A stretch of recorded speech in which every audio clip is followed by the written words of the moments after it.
Hello, everyone, and thank you for taking some time today out of either your lunch, depending on what coast you're on, or a little bit later. We're just letting people join. I see folks are coming on to the webinar bridge now, so let's just give it a couple of minutes and then we'll get this webinar started. Really appreciate you guys being here.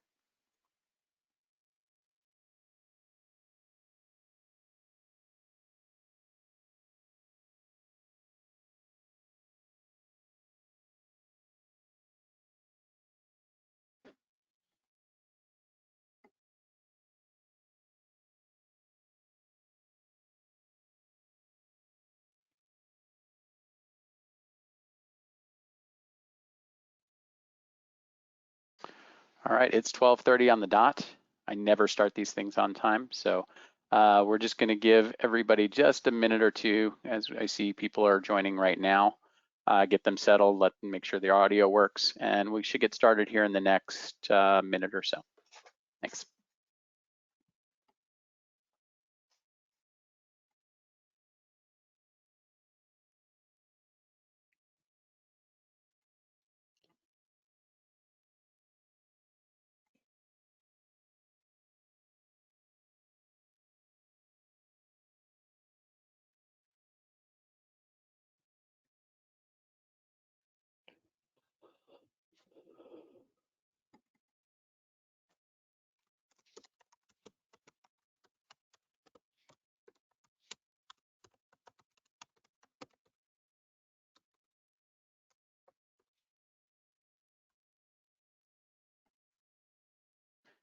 All right, just see a few more people getting on board here. A couple more seconds, we'll go ahead and get this webinar started for everybody today.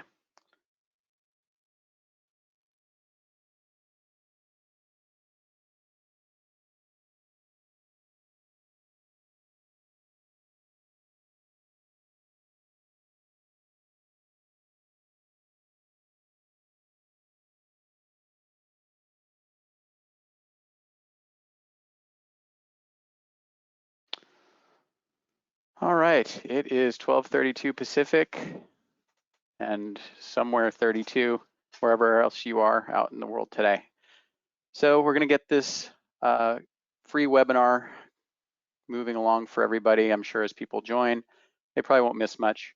I really appreciate everybody taking the time out of their day, whether they're eating lunch or not, just to spend some time with myself and my guest today, Chris Baggett.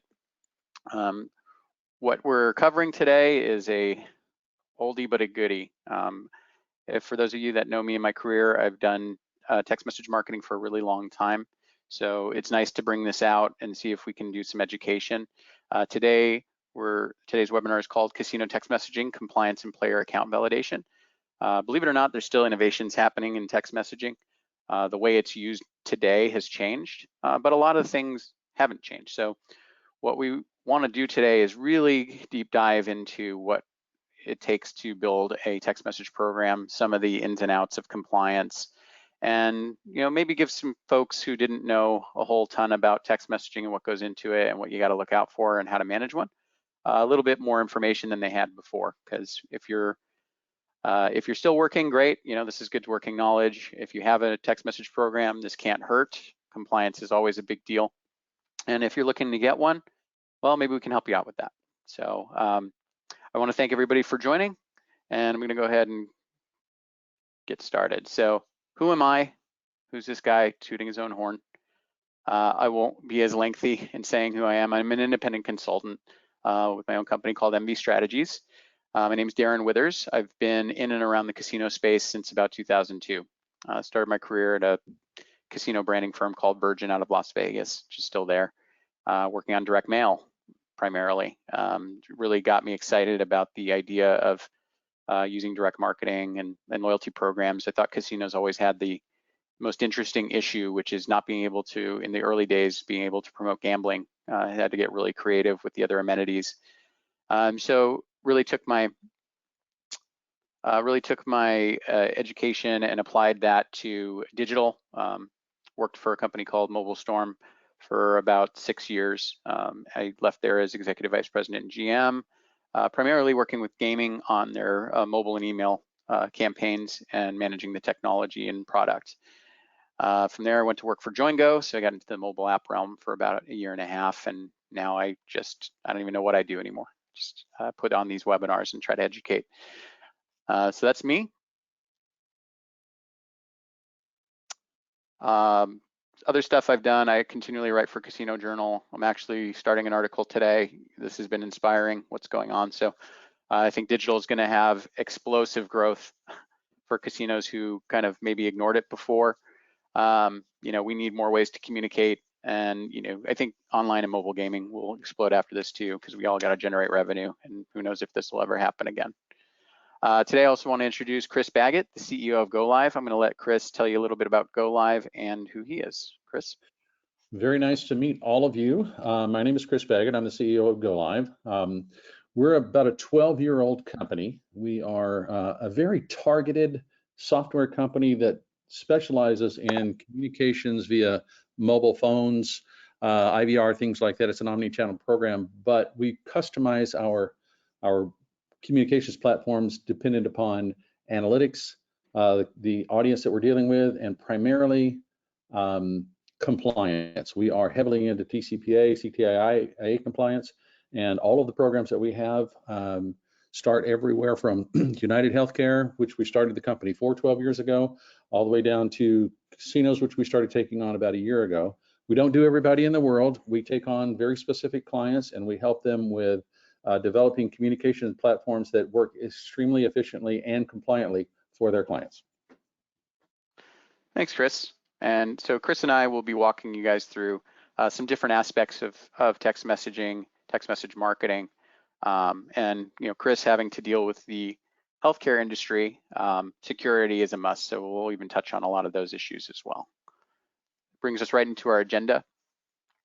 So today we're going to review the differences, shortcodes, longcodes, app-to-peer, peer-to-peer, shortcode provisioning, and other fun lingo related to SMS. Today we'll also cover SMS compliance under the Telephone Consumer Protection Act. So that's what that is if you see TCPA. We'll also explain what that is, as well as carrier guidelines, carriers being AT&T, Verizon, T-Mobile, Sprint, and all the others. Then we really want to get specific. How does this, you know, what are we doing for casinos that's innovative and new? We're tackling one of the biggest problems in the industry, which is trying to get a cell phone number identified as a player. And one of the greatest ways we can do that is to collect a player ID, but not just collect it, actually verify it. So we'll be talking a little bit about that too.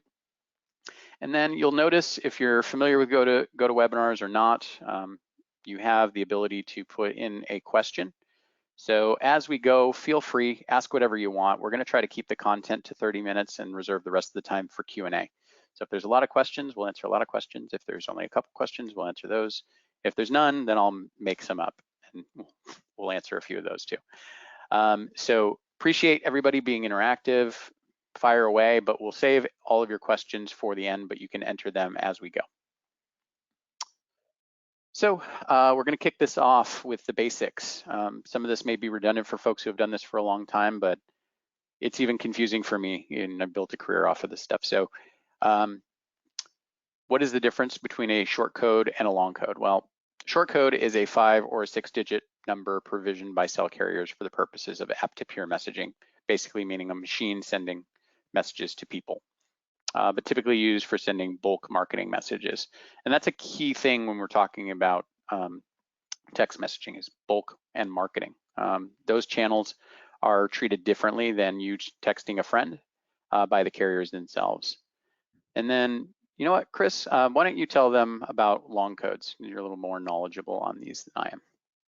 Long codes are basically just a 10-digit phone number. The speed at which they have the capability of transmitting messages is substantially less than a short code. It's communications back and forth between a company that uses a phone number which can be used for anything. People can actually call you back on that phone number. You can call them on that phone number. But a short code is connected. It's a license from the Short Code Administration, and it's designed specifically to send out large volumes of messages in a very short period of time. But they both work the same way. So Chris, if I had millions and millions of subscribers or people that I wanted to send a text message to, short code's probably the way to go. Otherwise, it'll take a really long time to get that campaign out, correct? Shortcodes are approved by the Shortcode Administration after you have validated what the purpose that you're going to be using them for. And secondarily, they're connected directly to the cellular carriers with a bandwidth that's substantially larger than a long code. So most of our clients use shortcodes because, one, it's specific to them, and two, it doesn't show up as a phone number on a phone, so people are looking at a shortcode not knowing that it's not somebody trying to call them or tell them something. Shortcode basically is your specific information, and you're going to be communicating with people that want to talk to you and have given you permission to send them information. Correct. And just to touch on long codes as well, the example here is one of the long codes you had set up for a test account, so I grabbed that. But basically, we can set up a long code for anything that is actually a live number that somebody could call. Is that correct? That's a live number, and we can set those up in about an hour and a half, and the other one takes about 6 to 8 weeks. Yeah, that's right. Yeah, short codes. I've experienced much longer in the past, as much as 6 months, but yeah, you've got it to 6 to 8 weeks at the current, right? And with what's going on right now, you never know that those could increase because people are being furloughed or, for lack of folks that are working right now, but it seems to be holding at 6 to 8 weeks for the time being, right? Right. So something else is a long code can also be a toll-free number. There are some benefits to that if you wanted to use a long code for your messaging programs. The carriers used to allow long codes to just kind of fly under the radar and did a lot of filtering, kind of like email, where you'd send a message through a long code. It may or may not get delivered if they think it's coming from, very similar messages being sent in bulk. They do some filtering if they see malicious things that seem malicious or links that seem malicious. They may filter those out. That's why a short code is a lot of times the way to go for marketing, just because it allows you to get the program approved ahead of time, and then they don't hold back any messages or filter them. So it's a really nice way, if you're using a short code, that the carriers set them up specifically for marketing purposes, whereas long codes weren't necessarily intended for that. There is something happening in the industry right now where long codes are starting to look, those programs are starting to look a lot like short code programs, where you will not in the future be able to just pick up a long code and have it provisioned. It's looking more and more like there will be some type of an approval process. To date, there hasn't been one, and this might be a year or two away or more, or may never happen, but I'm just speculating based on what I've seen. But it seems like the carriers, especially AT&T and Verizon, are taking a little more of a look at long codes for marketing purposes and trying to get their arms around them and police them better. So when we get into short codes, there's a couple of differences. Shared short codes and dedicated short codes are very different. They have different rules. In fact, shared short codes, let's explain what they are first. Shared short code is one that is managed by a provider like GoLive, like where I used to work, MobileStorm, and other providers who offered a short code that many businesses could text from. So you may have been on a short code program sending a text message from, well, here's an example, 66303. You and another business may be sending to the same customer. So Joe's Pizza and your casino all of a sudden are sending from the same phone number. That can be confusing for a guest who opted into both programs. They're getting pizza offers and it'd be like somebody borrowing your phone number and texting people. It would be confusing for the people on the other end. So that's the downside of shared short codes. And the carriers are starting to look at those a little bit differently too. They used to just let them fly under the radar. The carriers have taken a different stance lately because there's so much spam coming off of those shared codes, because the providers weren't managing them really. They were just letting whatever business they wanted to sign up and start sending messages. So they decided to put to bed any shared short code programs. Because short code programs tend to be a little more expensive, a shared short code allowed many businesses to share the cost of leasing that short code, hosting that short code, and it was much less expensive.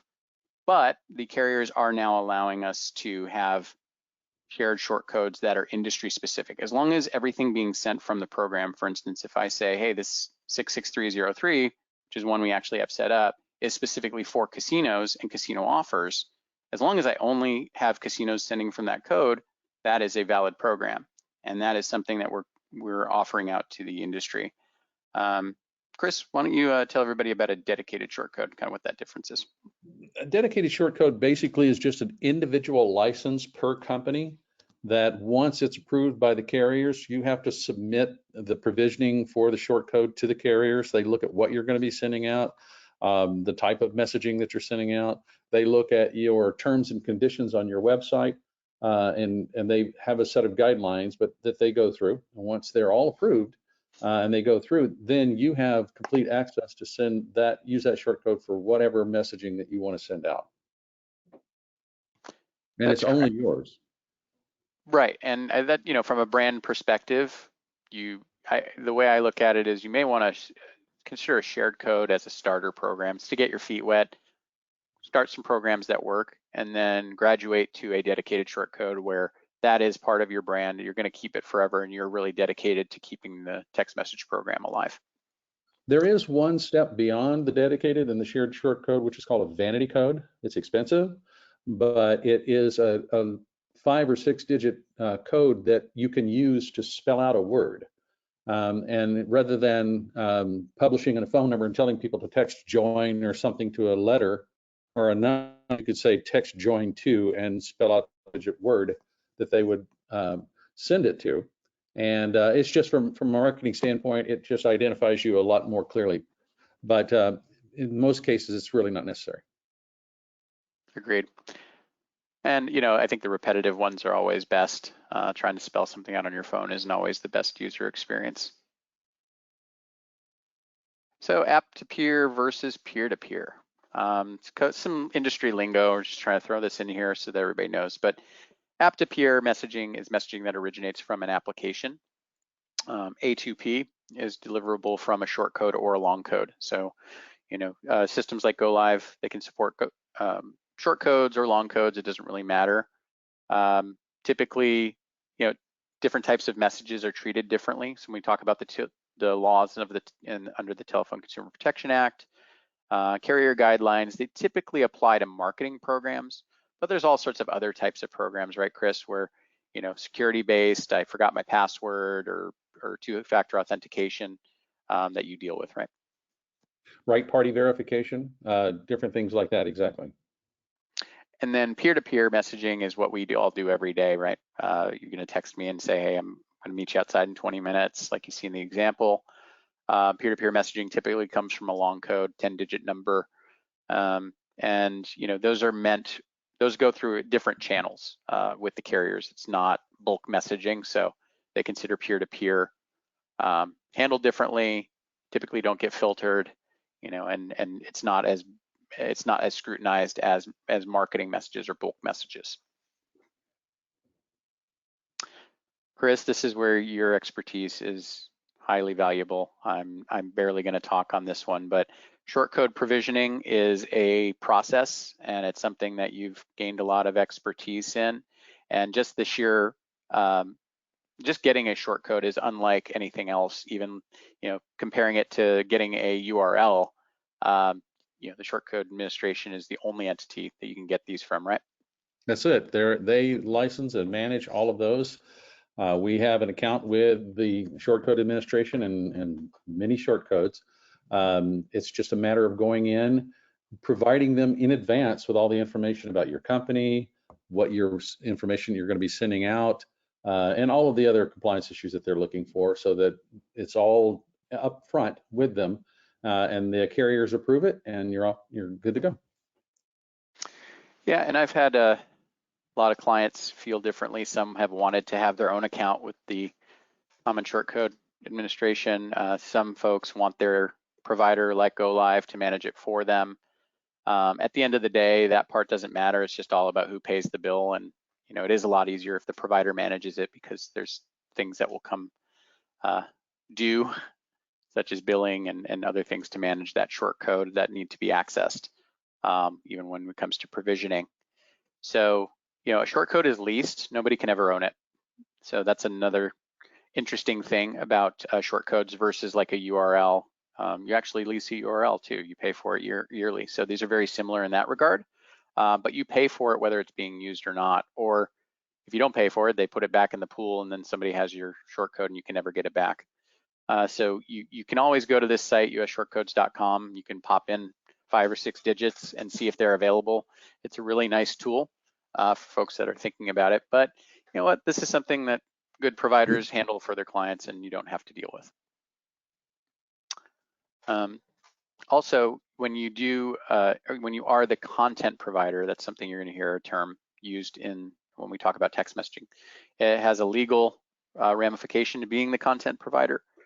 Basically, if you're sending messages about your service or business, you are the content provider. So typically the short code will belong to the content provider, but in the case of a shared code, it may not.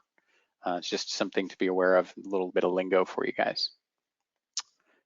The fun part. So I'm here to kind of clarify a few things with SMS marketing and compliance.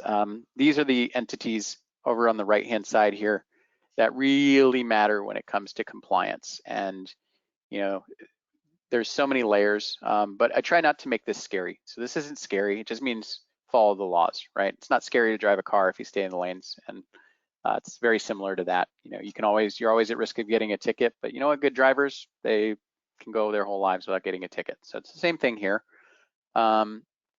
What's different about text message marketing is the FCC decided to expand legislation in 2013. The Telephone Consumer Protection Act up until that point was really meant to protect us from those people that call us during dinner time, those telemarketers. And you know, the do not call list and all of those things that applied to that don't really make sense in a text message capacity. However, they just decided in 2013, hey, we're going to expand this law that was built around telemarketing and shove text messaging into it. And it created a lot of uncertainty, but the biggest thing that came out of it was the idea that you have to get somebody's express written consent prior to sending a message. No longer did the business relationship apply. Before that, you could have taken your entire player database, loaded all the cell phone numbers in, and asked people if they wanted to join via text. Can't do that after 2013. So what you're seeing over here is the FCC. This is the legal side.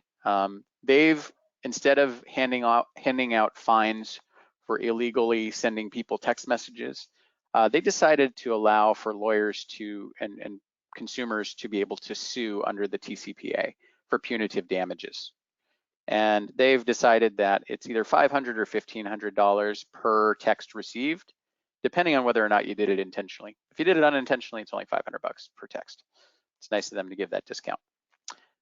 So the FCC is there, and they just want to make sure you're opting people in the right way, that people are giving you their permission. Then you have the CTIA, which is the Wireless Association. They are the association that tries to police these programs and keep everybody that you see down here on the same page, so that there's not 18 different versions of what you're supposed to do. They try to bring it all together. They do audits. They ask, you know, they're taking a look at programs. They're making sure people are doing what they said they would do in the application when the first the program was submitted. And then the FTC, we don't really have to worry about this too much. It just says you have to be over the age of 13 to be able to participate in text messaging. AT&T, Verizon, T-Mobile, and Sprint. AT&T is about 33%, Verizon is about 33%, and Sprint and T-Mobile, who may merge this year, make up the other 33%, almost in half. So 99% of all cell phones belong to these four. Then there's a whole bunch of small carriers. A small carrier may make a big difference in your area of the US. As they've seen before, US Cellular might be big in certain areas. So it's important to pay attention to all of them. On top of these layers, we also have to deal with state jurisdictions for gaming. So Pennsylvania, Illinois, and Maryland have some additional requirements. Some folks have state level TCPA laws, but they really don't hold a candle to what the FCC requires, so it doesn't matter. But there's a lot of best practices when it comes to the carriers, and they just want to see you treat others as you would like to be treated when it comes to text messaging, and that's really the basis of it.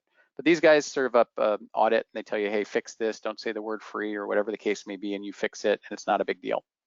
The FCC, we got to watch out for potential lawsuits, and the CTIA, same thing as the carriers. They're just also doing audits and making sure we're all compliant. You know, Darren, one of the things that this boils down to is relatively simple. There are two types of messages: messages that are wanted and messages that are not wanted, that people have asked for and people didn't want. And about 8 years ago, somewhere around in there, Hmm. the collections agencies around the U.S. were bombarding people with text messages, which required the legal side of the world to determine that a text message is now considered a phone call. And there are a lot of other data issues that are involved in it, but that's primarily where this all went to. So what you folks are looking at is you're going to have a client base of people who want to receive the information, which meets all the guidelines. And the secondary aspect of that is data security. Well, in the healthcare industry that we come from, it's even more difficult. From United Healthcare, you've got HIPAA. We are now HITRUST certified from a data security standpoint, and we're taking all of this regulation structure and we're looking at your programs, and we're providing you with a very complex but easy to use software program, and that helps you make sure that you're meeting these requirements. That's fascinating. And a lot of this your provider should handle for you, right, Chris? Right. Exactly.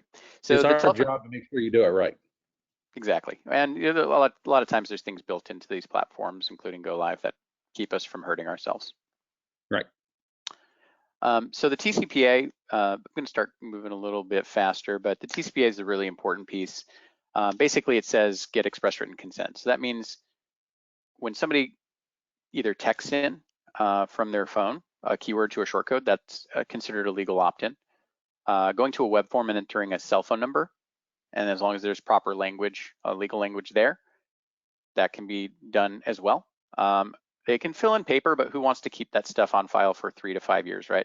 Nobody wants to go back to their storage unit, pull out a whole bunch of paper opt-ins and try to produce those if they get into trouble. So that's not really a good form anymore. And Chris, how far back does GoLive hold onto time date stamped proofs of opt-in? We're up to 12 years right now. Wow, that's huge. So I think the law only requires 3 years. That's fantastic to be able to go back that far and pull up something, and it should be something any provider does. And also part of this is a confirmation text with the proper legal language should be sent to the phone immediately to confirm the handset. Because just because I give somebody my phone number doesn't mean it's my phone number. I could have been signing up a friend of mine who never had any intention of signing up, and then we'd be in hot water. So there always must be a confirmation text sent immediately after sign up. And so again, paper is really difficult to be able to trigger something like that. We call that a double opt-in, and we do it with everyone. Yeah, actually, there's an example of that right here. These are some examples of a typical casino program on the GoLive platform. A single opt-in is required by the carriers, but typically a double opt-in just ensures that the user agrees to the terms. With casinos, an age gate is required, so you can see it over here. If somebody texts in a keyword, we ask them to reply yes and their birth date to join. We tell them monthly recurring messages. This means we can send messages that are monthly recurring. We used to have to say 10 or 5 or 6 or some definite number. We don't have to do that anymore. We have to tell them their carrier may charge them for these messages. Can't help that, but makes it so they're not free potentially. And then terms and conditions, we want to give them a link in case we have some potential indemnification terms on there or things that we want people to know. That's a requirement. And then we tell them reply help if they need help. They reply yes in their birth date. As long as it's a valid birth date that makes sure they're over 21, they'll get into the program. And now we ask them to reply with their Players Club number. Once they do that, we can actually identify them as a player and spit back to them, hey, great, that's your player ID, we're really happy. So this is a good type of opt-in for a casino. It could really end right here. We don't have to ask for a player ID, but this is something we're really digging into for gaming. Some help and stop messages just to take a look, these casino alerts. We have to reply with a help email address and a toll-free number. Those are 2 requirements. So if you have an email address is easy, 800 number is not always easy, and somebody has to be knowledgeable on the other end to be able to actually help somebody. And again, we link to terms, so if somebody replies help, stop should take them out of their programs, so it's required. I'm actually digging into Canada right now, and they have similar requirements, so there has to be a mechanism to get out of the program, stop or stop all, and there's other terms that you can utilize, but stop's a pretty common one. And then we have to let them know they've been removed. If they belong to multiple programs on the shortcode, We don't really have the option to give them a full menu. We can make choices to remove them from one program and not another, but it's good best practice to probably remove them from all programs just to be on the safe side. And over here we have an example of a typical web form. So this is a requirement as well. The TCPA is covered through some of the terms and conditions. I understand that consent is not a condition of purchase. Message data rates may apply. Stop and bold help are required by the carriers. Actually say bold, stop, and help when you put this stuff, and then they want to see the terms and conditions. The carriers will audit web forms that are up in conjunction with your text message program, and they will make sure these are there. If not, they will audit and say, hey, you need to have this language, you're missing that, and it has to be in close proximity. They don't allow you to bury this copy at the bottom of a page or anything like that. If they see that, they'll mark it and say, hey, you need to fix that. So anywhere you put a place to enter a cell phone number to join or tell the people to text in, we have to have a lot of this language right here. Terms and conditions, this is what it might look like. Tells people how to get in the program, how to get out of the program, what carriers are supporting the program, must be 21 years of age or older, message and data rates may apply, how to get help, all the same stuff, privacy policy links. As well, you may have some legal indemnification language down here, just in case. It's good to protect yourself. I've drafted a ton of this types of language with TCPA lawyers in the past for different companies. And it's always a good idea to just overkill it on this page just so that everything's covered. This is a requirement for getting a short code as well. Over here, we see a carrier audit. This is something that can come from the carriers if they're checking out your programs. This is an actual one I pulled. It illustrates something interesting, is the use of the word free. Because people still pay for text messages, believe it or not. I don't know who those people are, but some do. And we can't say the word free because it's actually not free. They're receiving a text that may have cost them money because their carrier may have charged them for that. So when the carriers see that we're using the word free, they say, hey, stop that. They slap your hand and they tell you to fix it. And so that's what we do. So this was one we cured. It had a cure date of about 3 days. So we went in, changed the message, and it was cured. It's not a big deal. But they also said failure to identify the program clearly and consistently. So this is the first message that people got back after they texted in, which really should reiterate all of the terms. Should say message and data rates may apply, stop to cancel, help for help. All of that was cited and we had to fix it, and we created a different message. So this would deploy as a third message instead of a second message. But these happen all the time. A good provider like GoLive will handle these audits and make sure that they're cured in a given amount of time so that there's no interruption in your program. This is a fun TCPA demand letter that was received during my career. It was from a law firm out of Orange County that was basically trolling my clients. They were following all of my clients, letting time go by, texting into programs, and then they were just sending these demand letters. They had no legal grounds, but it was kind of a shakedown. They just wanted to see. We warned our clients like, hey, please don't listen to these guys. They're just trying to scare you. Of course, one of the clients decided to pay them, and but they never pursued any legal action. There's tons of folks out there who are trying to use the TCPA to their advantage, kind of like car chasing or ambulance chasing lawyers that are out there. So it's good to be aware of them, but at the end of the day, especially if you're a tribal nation, you don't really have to worry about these things too much. So Chris, I want to take this opportunity to tell folks what I had already touched on, but we've got some really cool, unique player verification tools that we've created. And I wanted you to tell the audience a little bit about the development capabilities of GoLive, and then I'll go into kind of what we built here. Well, we do a substantial amount of analytics, tracking information, who was in, who was out, but we like to make sure that we know who we're dealing with. So what you're looking here primarily is unique information for each individual player. You've got player card number, you've got birth date, and right party verification is basically what you're looking at. And it seems to help substantially with our clients that they know the people that they're talking to are the ones who actually requested to receive the information. Exactly, and we have clients that request modifications to the platform or integrations all the time. We're in the process of integrating with one of the most popular loyalty kiosks in the casino industry right now for a client. One client up in the Midwest requested this functionality that you're seeing in front of you. So just like that example I already showed, collecting this player ID here is very easy. We can tell the system, hey, after this message, anything that comes in that's numeric, it's going to be a player account number. And then we can tell the system to respond and repeat back that player account number to the guest who did try to opt in and verify. So that's a self-verification. We took this a step further, and we're working to pull, and this is in place already for this client and is available to any client now. Basically, when they submit their player ID and their birth date up here, the system captures that birth date and it captures that player ID. We have a system in place where a flat file is being pulled from the player tracking system daily and dropped on an FTP site. So basically, we're getting all known player IDs in the system, and we're getting all known birth dates that relate to that player ID. And we're able to take this information, basically check the player data to see if there is a player ID there, that if it's there, then we double check and see if this birth date also matches. If those two are a match, we verify this person and say, okay, 1, 2, 3, 4, 5, 6, 7, that belongs to Chris, and it's not going to belong to anybody else after that. And so we've truly verified who this is. And now from there, we can send this person, or we can send Chris his offers and do variable campaigns and all sorts of stuff, just like we would with direct mail. So this is just step one. We're working to expand this to where we can actually send a retry mechanism. So if they screw this up or didn't recognize it, we'll give them another shot at it.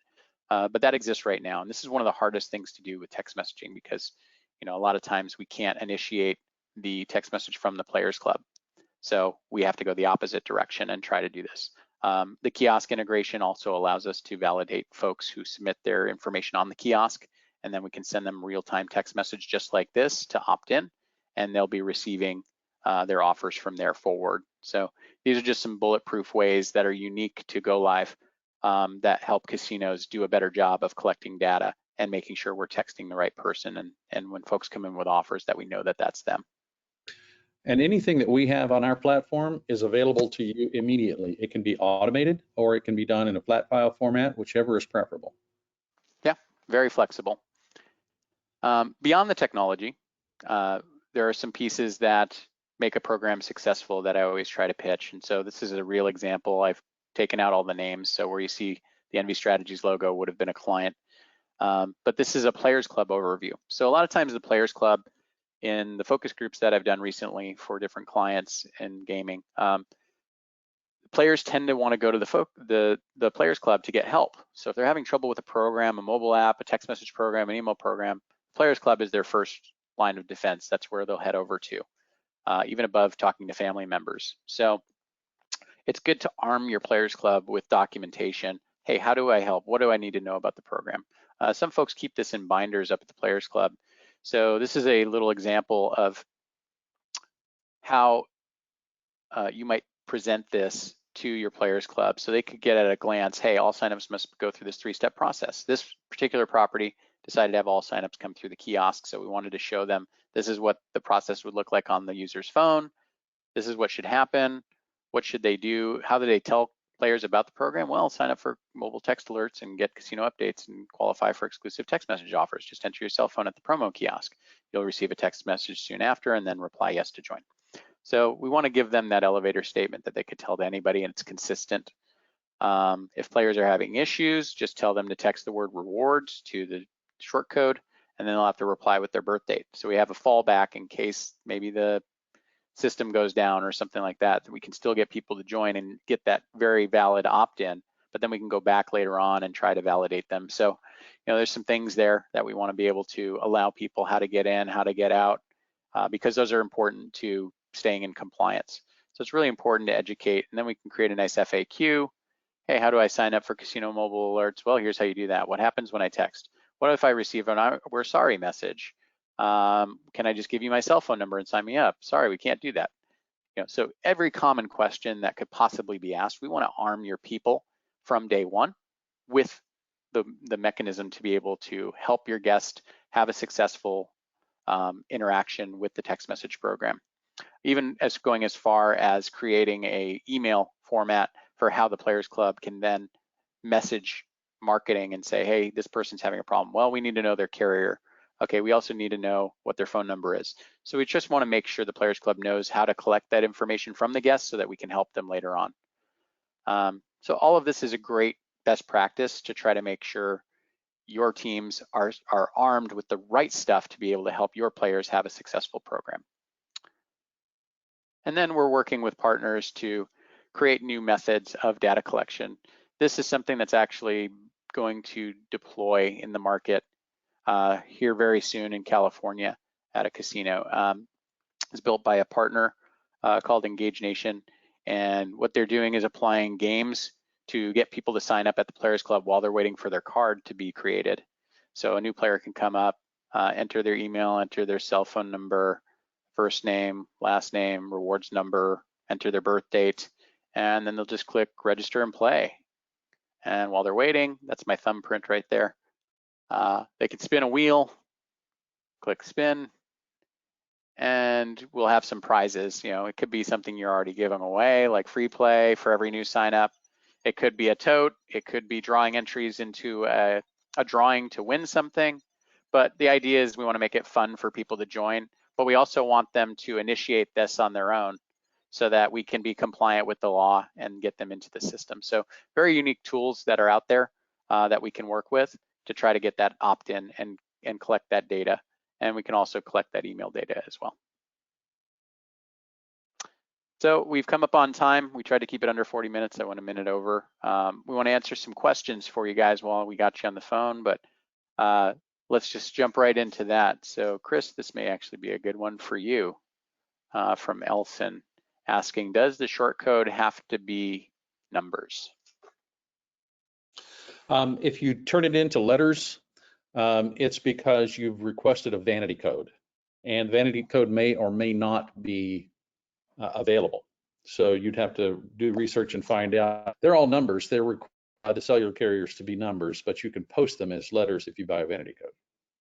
Correct. Yeah. If you go and initiate a text message on your phone and you put in 4 or 5 letters, your phone should automatically translate that into numbers.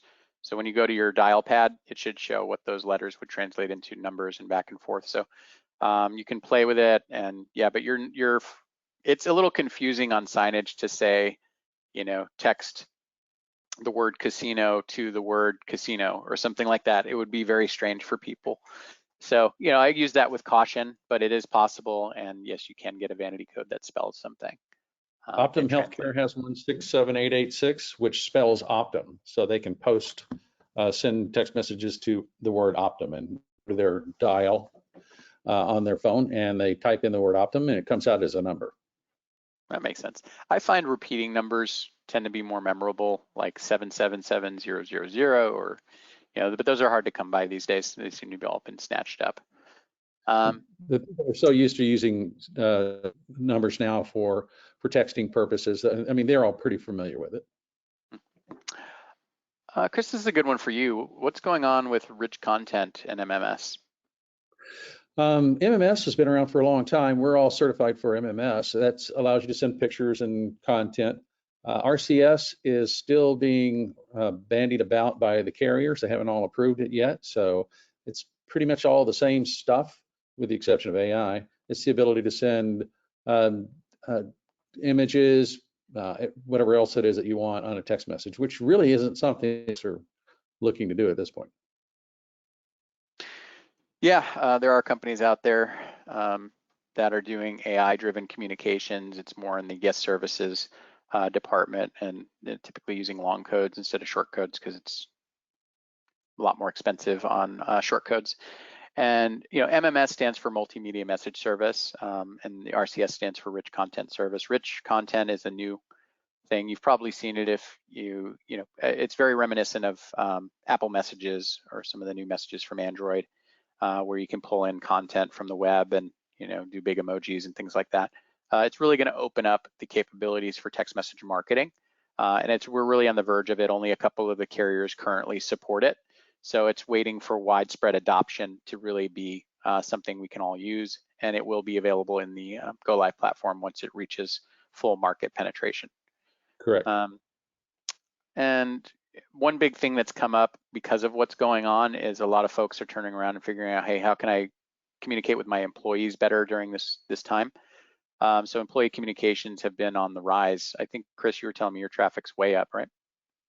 Oh, it's enormous right now. We have workforce management software that allows us to integrate with the workforce management platform for our healthcare providers.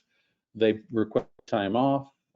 They give reasons and indications, and it's all electronic now, and it's all automated, and it cuts down their costs and their employee costs substantially from $18, $19 an hour to 15 cents.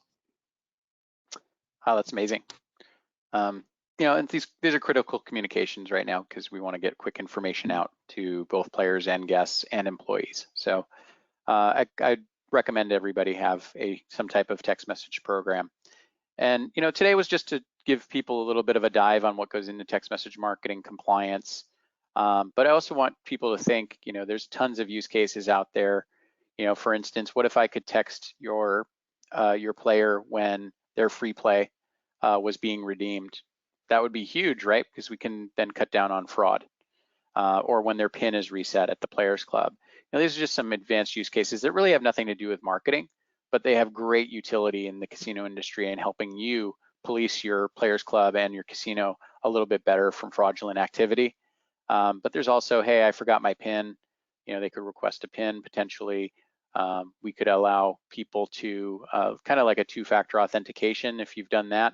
I'm sure anybody who has an Apple device probably has, where we could send them a message saying, hey, are you here? Reply yes if you'd like to release your free play right now. And that way they could redeem their free play, but in a secure manner. So these are things that can all be done and just add so much more utility to text messaging besides the marketing piece. So it looks like that's all we got for today. You know, everybody really appreciate all the folks who joined us. We're gonna end about 15 minutes less than the hour that we proposed. I was trying to get done a little bit quicker, but I think 45 minutes is pretty good. So we'll give you guys the rest of your day back. Appreciate the time, you know, and this is a time for all of us to come together as a community, as an industry, and support each other. We're here. I want to keep putting out more content like this with you guys. So keep an eye out. And thank you, Chris, so much for joining today and giving all this great information. I'm sure everybody on the phone appreciates it. Absolutely. Happy to help.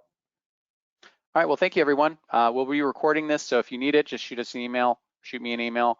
I'll be sure to get that back to you so you can share it with your employees. But keep an eye out for more content, more webinars, and have a great day. Thanks.